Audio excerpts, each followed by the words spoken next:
Hey, it's Nathan Bush, or Bushy, joining you from the land of the Turrbal people here in Brisbane, Australia.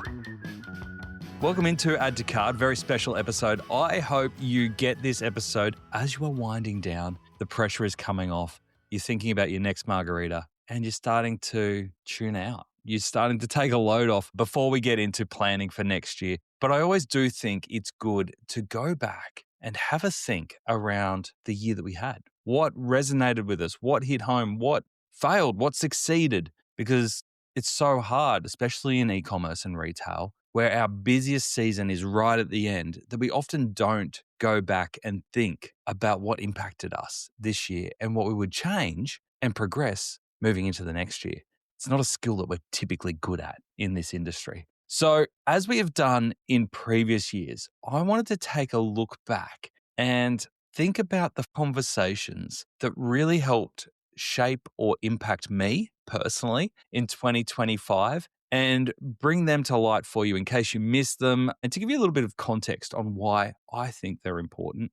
We're going to do another episode next week where we'll bring together our top 10 most downloaded episodes as voted by you throughout the year. Again, to give you a little taster of what was in there in case you missed them and you might want to go back to some of those most popular episodes. But this one, I'm being a bit selfish here. I'm taking it from a personal lens on what hit home for me. And I hope that you get a few little nuggets out of this as well that you can take into next year. Now, before we get into it, I just want to say a huge, huge thank you to all of our guests this year. I'm constantly blown away by first, the people that approach me to come onto this show and share their story. We are so lucky to have the best people in e-commerce constantly joining and sharing. And secondly, how much they're willing to give away. We've got an amazing community in e-commerce. That's a given. And what I love is what we've built here in Add to Cart is that we've taken that community to the next level of people who are really passionate about e-commerce but willing to share. And I think both our guests and you, our listeners,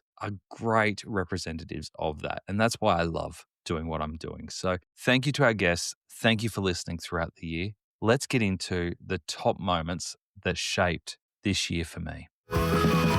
Kicking us off from episode 487 is Brett Sinclair, founder of the B2B E-commerce Association. If B2B e-commerce was to ever have a year where it came out of the shadows, I think it's fair to say that 2025 was it. And what Brett is doing is leading an incredible industry body to help upskill, connect, and shed light on the amazing opportunities in B2B. I think there is so much to learn in B2B and there is so much opportunity when you're talking about revenue numbers at that scale, volumes at that scale, and the change that's required to transition businesses into a B2B e-commerce world. That opportunity is enormous, and we're going to see way more of that in 2026, especially as the B2C and the B2B world start coming together. Because at the end of the day, we're all customers. We all have our own habits. We all know how we like to shop. There's actually no reason that we need to make B2B a totally different process. So this conversation with Brett was really enlightening to set the foundations on what B2B e-commerce is and how to set your business up to ride the wave of B2B that really started pushing off in 2025. So, more and more expectation and pressure is coming on the B2B, whether you're a manufacturer or distributor, to have an experience, right? A digital experience that it does involve usually placing orders, right? Yeah. But if you think about the B2B experience, it can extend a lot further than placing an order, right? You're talking about other things like gathering information. They want to be able to, view their account. They want to be able to pay invoices. They want to be able to assign certain workflows to other employees that may need to purchase. And depending on, there's a lot of complexity in B2B. So depending on the industry that you're in, whether you could be in health and medical, or you could be in agriculture or industrial or chemicals, and that digital experience can vary dramatically, right, for what the customer needs, the buyer needs on the other side. Whereas in retail, not saying it's not complex, incredibly complex, but if you're selling shoes versus sporting goods or beauty products, a lot of the requirements are very similar. Yep. How you market and everything is it can be very complicated. There's obviously nuances to all of that. But in the B2B world, it's very complex around the rules, the pricing. The machine itself, the levers and the cogs are a bit more complicated. Yeah, exactly right. And to get back to your other question, so when people in these organizations and these manufacturers and distributors are responsible for digital and transformation within these organizations, you're talking about making significant changes to the business and how to operate and the mindset of people. Yep. So you're impacting, the best example is sales, right? Like if you're typically the salespeople in a B2B organization have been offline sellers, right? They go out, they meet face to face, they communicate on phone, email. Yeah. And so you're talking about putting a portal in front of their customer to place orders, right? And that opens a whole can of worms within a B2B organization. And so managing... I can imagine one of the biggest ones there is threat, especially to those sales teams that have had their big black book of clients for so long. And all of a sudden they're saying, actually, no, they can go and self-service online now. That's right. It's exactly. And that's their world, right? They go out and they see the customer and they sit face to face and they wheel and deal. And, the funny thing is people automatically think that's all, the threat of you're going to be replaced, but it's really not the case. It's more about taking away a lot of those mundane tasks, right? Of just, order taking and doing administration. And what, most of the people, the brands find that implement it correctly is then their best sellers are like, this is amazing. I love B2B e-commerce because I don't have to do any of this admin work anymore. I can just be more of a strategic seller. Focus on the relationship. Yeah, high impact relationships or more time to chase those new accounts that they want to land, right? But so all of those challenges, and then we're just talking about sales and you talk about the executive team, trying to get them to buy into this when, there might be from a baby boomer generation or a, 50, 60-year-old family business that has always operated a certain way. So you've got people that are in these organizations are responsible for these transformations that, they feel very lonely in their roles, right? And so that was the opportunity with the association, was to start a network of people and bring those people together so they could have an active conversation, create connections, start to share insights. And that kind of spanned across, the whole ecosystem because you also had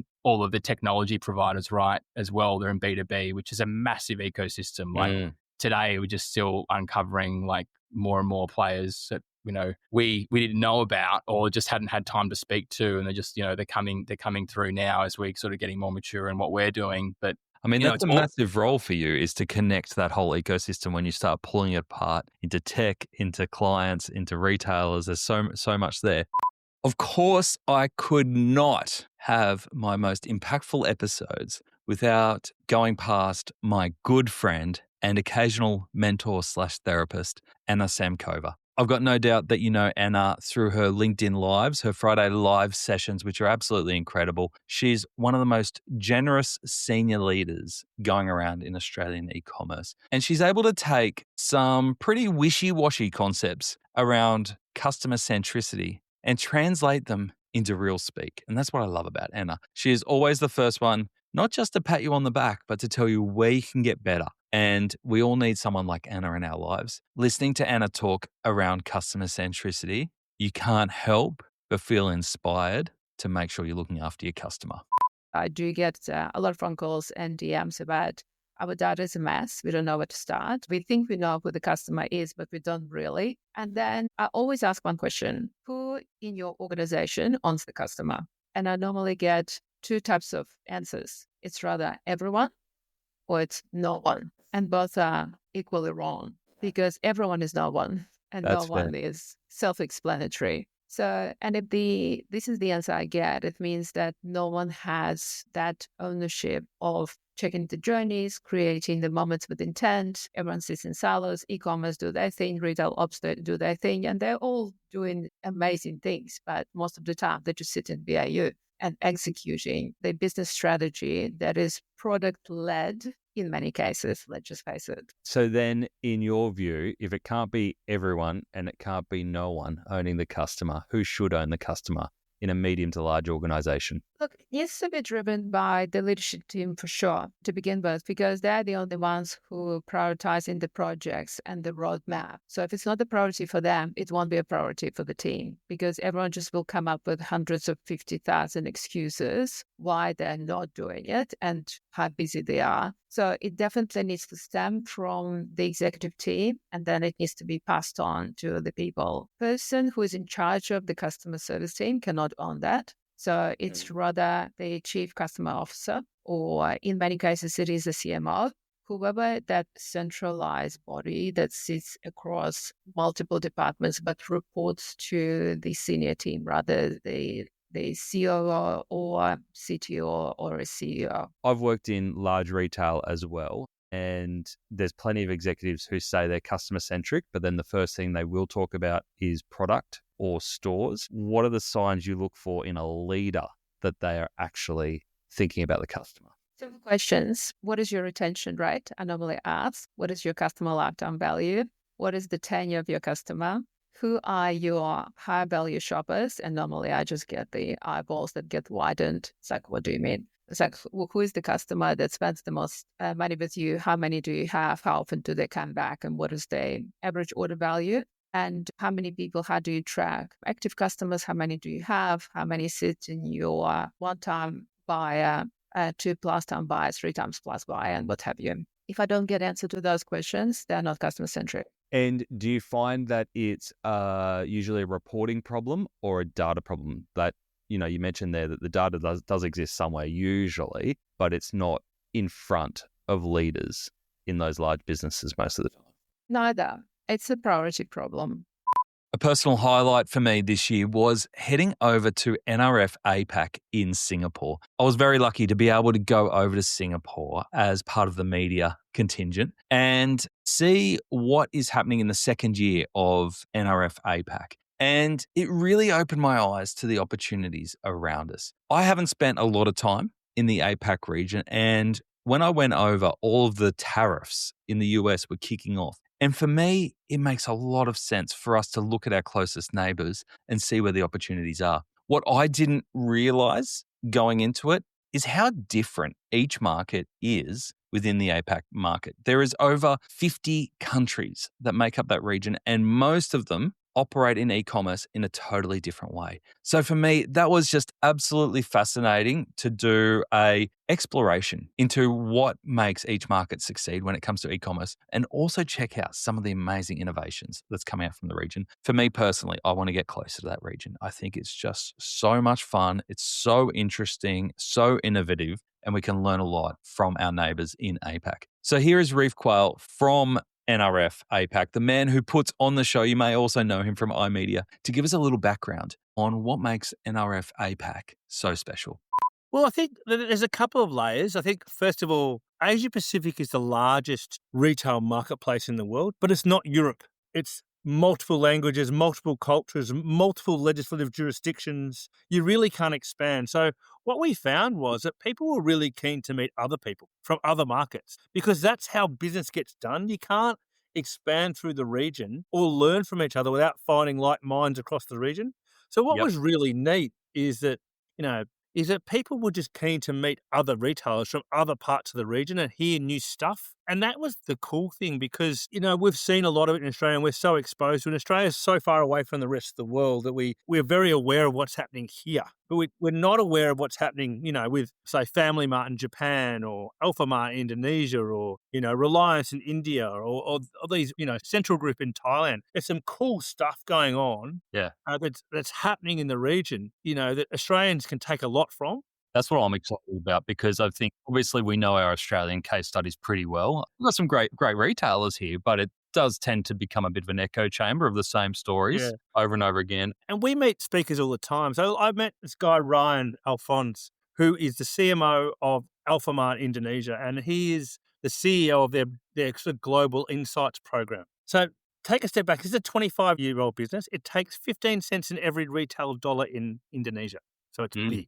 Wow. They have 22,000 stores across the Philippines, or Indonesia, and a little bit in the Philippines. They're sort of small format grocery. Think IGA. Mm-hmm. right, for in Australia. They are opening 40 new stores a month. And so this is big. So 15 cents in every retail dollar in Indonesia is in this thing. So this guy's speaking, right? And then he runs their GLI program, which is their retail media loyalty and insights program. So their loyalty program accounts for 60% of their total revenue. Like, this guy can do A, B, C, D, E, F, G, and H testing. Like, he's got that much data. Yeah. Like, unbelievable. Like, he's a speaker, right? And I have a call with him, and I'm like mind blown, like, epic.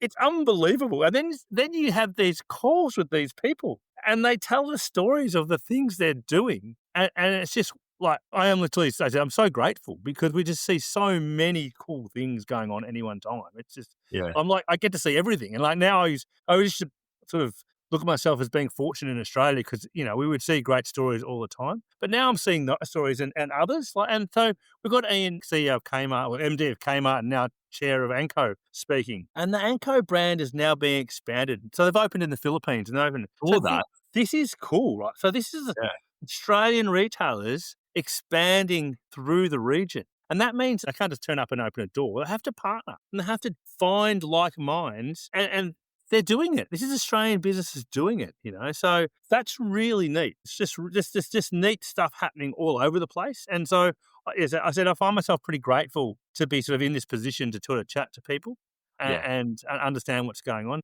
Next up is an episode where I had in the back of my head, stop laughing, stop enjoying this so much. It was one of the funnest, most engaging podcasts that we had this year. And of course, I'm talking about episode 512 with Viv Conway, founder of Girls Get Off. Not only can she tell absolutely brilliant story, she's a great reminder of what actually makes influencer marketing work. I can't think of a category that is harder to get a message out there when you've got so many restrictions, not only from the platforms themselves, but also things that we just take for granted, like setting up bank accounts. Viv's a great story in getting cut through and also just tenacity in getting around the challenges that have been put up in front of her.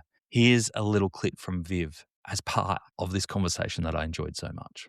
And let's start out with, like, say, a run of like 500, 1,000. We'll do it over like a 90-day period. If we like how it's going, let's renew. And we've just been making the most of that at the moment. We've got one coming out tomorrow and then another probably in a couple of months. So just different ways of reaching those new people, you know, because we can entertain the people that we've got at the moment, and those new products, they'll buy them and we can educate them around that. But yeah, how can we leverage other channels has been big for us. On that revenue split model with influencers, that's really interesting, I think. What are you asking from the influencers for them to contribute for that? They get paid for what they sell as well. So just keep pumping out the content. Yeah, they can do. Do they do anything with product development? Yeah. So they will like test it, decide what they want. I mean, there's a little bit of like we'd had a bit of back and forth with one person we were working with, and there's a part of you that kind of goes, oh, maybe we should just like let them have full creative reign, because, you know, you want someone to be super and, you know, you need them to be invested in it, otherwise they won't sell it. But then I think there's also in our industry, there also comes a point where you go,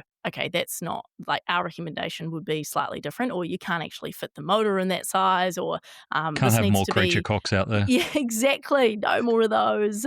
But, you know, or we know that this, you know, if you make it an internal and external hood, that's going to sell better than this one, you know? So there's like a certain amount of, it's like any brief for an influencer, right? You kind of want to let them go for it, but you still need to have all the bits together that you know is going to make it right. But the best thing about that is that you can say to them content wise, do whatever you want. Like I had a talk with AJ yesterday and he's like, do you want this? I'm like, AJ, I literally do not care what you say. I'm like, you can say anything you want. We already know we've got the same, you know, we're aligned. I'm like, you just sell that toy however you want to sell it. I'm like, totally up to you. He's like, oh, thank God. I'm like, yep, go for it. So that's been really cool, because then you're not trying to, you know, say, oh, you've got to talk about this and you've got to talk about that. They'll find out very quickly what kind of content sells and doesn't sell. So yeah, that's been cool. Of course, we could not be talking about 2025 without talking about that massive, big giant in the room, Amazon. After many, many years of slowly, creepy, getting into the Australian market, people wondering whether it would actually take off, I think it's fair to say that in 2025, Amazon is a key player in the Australian e-commerce industry, and they're here to stay. Not only that, but Amazon are now setting customer expectations for what other e-commerce businesses need to do. So I really enjoyed this conversation with Sean Walsh from Pattern on episode 514, where he broke down so many features of Amazon, from both how to list in there, how to work with them, how to advertise on Amazon, and broke it all down in really simple fashion for anyone who's thinking about getting started. Because I dare say that if you don't have an Amazon strategy, whether how to work with them or how to work against them in 2026, you're going to be scrambling for one soon. Here's Sean. All right, so let's talk about winning on marketplaces. The question that I had as you were talking through the Amazon example cast my mind back to the buy button, because for a long time there was a lot of talk around winning the buy button because the Amazon prices were dynamic and you had to position yourself competitively to win that, because essentially they collated everyone offering the same product onto the same product page to win that buy button. Is that still the case? It is, yeah. So it used to be called Buy Box. It's now called Featured Offer. What it actually is a mirror of your distribution. So you're right. It is one product page. There can be multiple sellers for it. The best customer experience will win that, which boils down to a number of different factors that Amazon will talk about, but price, delivery, offer, they're kind of the main things. So if your product is available in e-commerce in a lot of different places and Amazon finds prices that they think are a better consumer offer, they'll do what's called suppression of that featured offer, which means that yellow box to buy it changes to a white one and essentially removes 98% of the sales that you would typically do. Or it pushes you below that because there might be other sellers on that listing. So distribution is foundational to all marketplace success, but specifically on Amazon, where it is a mirror of your distribution. Because I think a common misconception with brands is Amazon's cheaper. It's not cheaper. You just don't know what retailers are showing that at a different price, which Amazon, we can't talk about price in Australia, but what Amazon thinks is a better customer experience. And we present that to brands. We say, well, as part of this growth strategy, you need to think about what's happening over with these retailers, because I'll look at Google Shopping and it'll be $10, $20, $30 cheaper, which means Amazon's seeing that and saying, hey, we need to think about what we're doing here from a customer experience perspective. So winning that exposure on Amazon isn't necessarily about the price. You've got to be competitive. When Amazon talks about customer experience, everyone has a different version of customer experience. From your perspective, do you think it's weighted towards delivery timeframes, stock availability, post-purchase customer service? I know there's a lot of factors, but where do you think they hold the most weight? Yeah, I don't think it's one thing. I think it's a combination of things. So we talked about selection. Not many people browse Amazon for inspiration, or it's not like a direct-to-consumer website where you're pulled in from a content perspective. You're sort of engaging with a brand. It's a lot more intent-driven, bottom of the funnel. So I have a need. It's very much keyword-driven, it's search-driven. No one browses categories like you might do on a direct-to-consumer site. It's I have a need, or I've been targeted with a promotion. I'm going sort of direct to consumer pages or product pages, which is why conversion rates on Amazon are significantly different, right? So direct to consumer might be 2%, 3%. In the beauty space, if you're doing quite well, it might be 6, 7, 8%. On Amazon, you're more dealing with sort of 10 to 25% conversion rate. So it's huge, more, isn't it? Yeah, it's more intent driven. There's a purpose here. So I think from a selection perspective, that's driving that, but also it is so easy from an ordering perspective, but also on that sort of post-purchase piece. My Amazon account is a shared household account, and I get a number of emails about how easy it is to return products that my wife might have purchased. So it is very easy, very low effort for consumers to sort of interact with that, which means there's limited risk. Like the friction of the checkout isn't there where it is with others, but also I'm conscious that if I buy this product and there's a problem, I'm not going to be sending emails back and forth for a month trying to get my money back.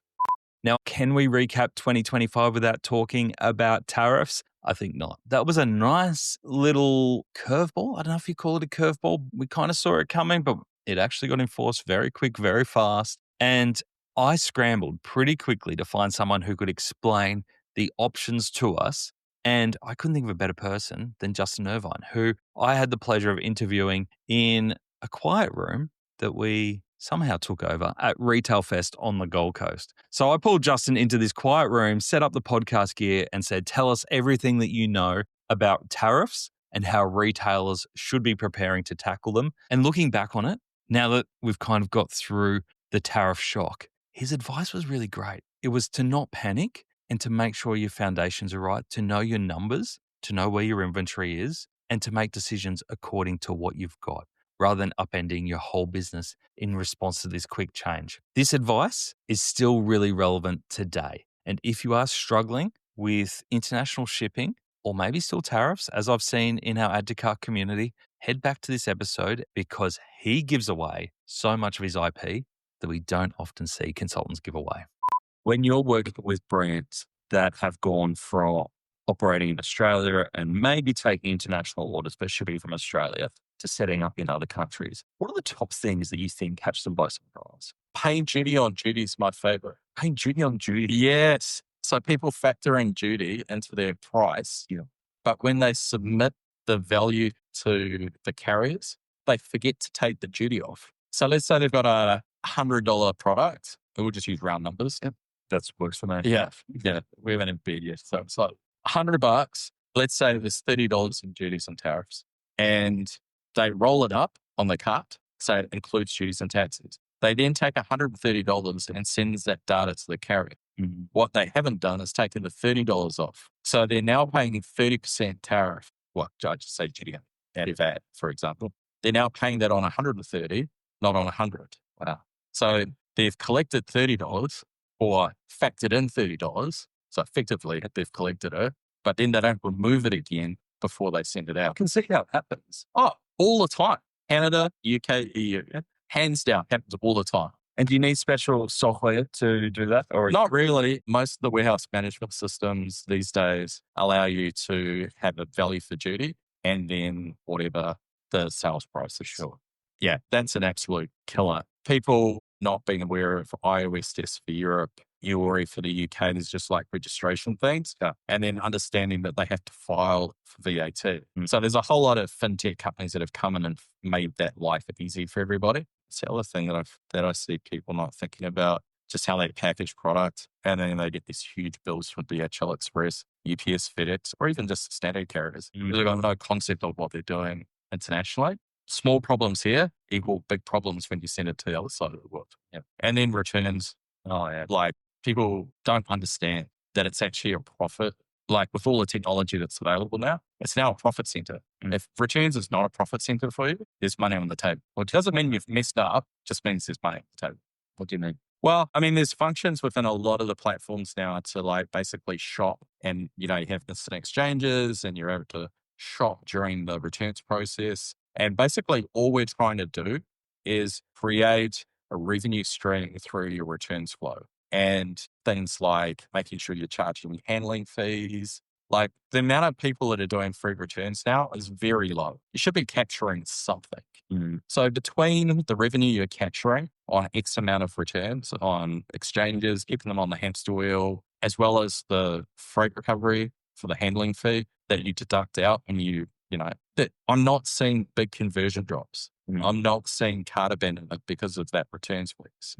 And that should at least net out. If you're burning cash on returns, there's money on the table. And it should be seen as a retention tool. That's where I don't think people make the most of it. In testament to how far and wide we go in e-commerce, I really wanted to bring us back to this episode with Marianne from Legal Light. And she's an incredible person, first off. And if you haven't listened to a podcast, maybe go listen to a podcast. It's called Bold Ideas. But she gave us a lot of practical advice when it comes to legal blind spots in e-commerce, especially for fast-growing or founder-led brands. We talk about how to set up documentation for success, how to protect your IP, and how to set up some guardrails with AI from a legal perspective to protect you down the track. An amazing episode 547 with Marianne, if you want 1 hour of amazing e-commerce advice. Tell me about those foundations. So if you were starting an e-commerce business today, what are the essentials that you would have in place from a legal perspective? So I would get legal and accounting advice on the structure. They have to go hand in hand because one is about tax minimization, the other one is about asset protection and limiting your legal liability. And so in that case, you're talking about being a sole trader versus being a incorporation. Company, or it could be a trust, or it could be a unit trust if you want to get investment in future. And there's no one size fits all. So not setting up in a way that, Bob down the road set up and he's been really successful. It needs to be unique to your business model and to your vision, where you want to go. Yeah. And the other thing is intellectual property protection. So there's different types of IP. There's trademark, copyright, patents, designs. You need to identify firstly, what is your IP? What is it that, you've got that's valuable? And then the way that you protect that is different depending on the IP. How do you know what IP is? Because I think there's be a lot of retailers sitting on IP that they might not realize is actually IP. Yeah, I think just a good rule of thumb is if it's something that's a bit different and valuable, if you think it's valuable, it probably is. So find out how to protect that. But as a minimum, your business name, that's a trademark, that's a form that's a form of IP that you should definitely be protecting. Okay. And for those who may not have done that step, and add to cart is not trademarked, so guilty. I can help you with that. Is it a complicated process? No, it's not a complicated process at all. It's actually quite simple, but you do need to get the right advice. I've seen trademarks that have been protected in the completely wrong class, which effectively means you've got no protection. Okay. So trademarks are registered in classes of goods or services. So you need to register in the class that's relevant for what you do. But yeah, it is actually a very simple process through IP Australia. Cool. And do you find that they are generally, if they're set up right, enforceable? So if a competitor comes along, has a similar name, it's easy enough to enforce them? Yes, if it's protected properly. It is about enforcement though. So no one's going to enforce it for you. IP Australia doesn't enforce it for you. So if someone has infringed your intellectual property, it's up to you to essentially write a letter of demand to that party and ask them to cease and desist. And if they don't, to take legal action.